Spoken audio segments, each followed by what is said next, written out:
চলুন আজ আমরা এমন একটা বিষয় নিয়ে কথা বলি যা আমাদের জীবনের সফলতার আসল চাবিকাঠি। আমাদের আজকের আলোচনার বিষয় হল প্রথম হিসাব। প্রতিদিনের এই যে দৌড়ঝাঁপ, ব্যস্ততা, এর থেকে বেরিয়ে এসে চলুন একটা মুহূর্তের জন্য একটু থামা যাক আর একটু গভীরভাবে ভাবা যাক। ভাবুন তো, একদিন আমাদের সবাইকে কিয়ামতের মাঠে দাঁড়াতে হবে।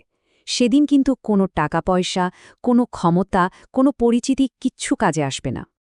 সেই চূড়ান্ত দিনে আমাদের সবাইকে একটা খুব গুরুত্বপূর্ণ প্রশ্নের মুখোমুখি হতে হবে। কি মনে হয় সেদিন সবার আগে যে প্রশ্নটা করা হবে সেটা কি হতে পারে?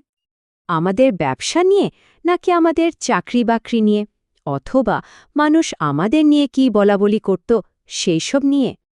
না, এই সব জাগতিক বিষয়গুলোর একটাও হবে না সেই প্রথম প্রশ্ন। তাহলে সেই প্রথম হিসাবটা কিসের হবে? চলুন জেনে নিই।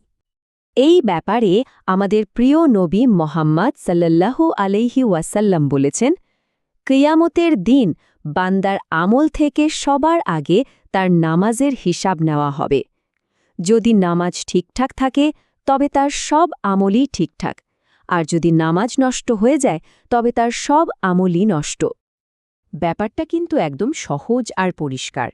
একদিকে নামাজ যদি সঠিক হয় তাহলে আমাদের বাকি সমস্ত কাজও সঠিক বলে ধরে নেওয়া হবে, আর অন্যদিকে নামাজেই যদি গড়বড় থাকে তাহলে আমাদের বাকি সব আমলও বৃথা যাবে। কিন্তু আমরা যখন নিজেদের জীবনের দিকে তাকাই তখন কি দেখতে পাই? আমরা কি কি অজুহাত দিই, তাই না?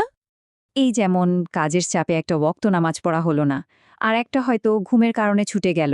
আবার কখনো কখনো ব্যস্ততার অজুহাতে কত নামাজই তো আমরা ছেড়ে দিই। কিন্তু কিয়ামতের মাঠে আমাদের এই ছোট ছোট অজুহাতগুলো শোনার মতো কেউ থাকবে না। সেদিন এগুলোর কোনো মূল্যই থাকবে না। তাহলে মুক্তির উপায়টা কি? পথ কিন্তু একটাই, আমাদের নামাজের দিকে ফিরে আসা। কারণ এটাই শুধু মুক্তির চাবিকাঠি নয়, বরং আমাদের জীবনটাকে সুন্দর করে গোছানোর প্রথম ধাপ। নামাজ কিন্তু শুধু একটা ফরজ ইবাদত না, এটা তার চেয়েও অনেক বেশি কিছু। প্রথমত, নামাজই হল আমাদের পরিচয়। দ্বিতীয়ত, কঠিন সময়ে যখন চারদিক অন্ধকার মনে হয় তখন নামাজই আমাদের জন্য আলো হয়ে পথ দেখায়, মনে শান্তি এনে দেয়। আর শেষ পর্যন্ত এই নামাজই হবে আমাদের নাজাত বা মুক্তির আসল চাবিকাঠি। আর সবচেয়ে বড় আশার কথা কি জানেন? আজ যদি আমরা শুধু আমাদের নামাজকে ঠিক করার চেষ্টা করি, তাহলে আল্লাহ নিজেই আমাদের জীবনের বাকি সব কিছু ঠিক করে দেওয়ার দায়িত্ব নিয়ে নেবেন। আমাদের কাজ, সম্পর্ক, দুশ্চিন্তা সবকিছুই সহজ হয়ে আসবে।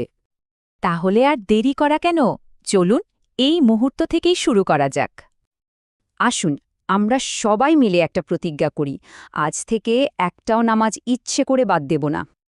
কারণ দিন শেষে মূল কথাটা এটাই, যার নামাজ ঠিক তার জীবনটাও গোছানো, এবং ঠিক তার দুনিয়াও সুন্দর, আখিরাতও সুন্দর।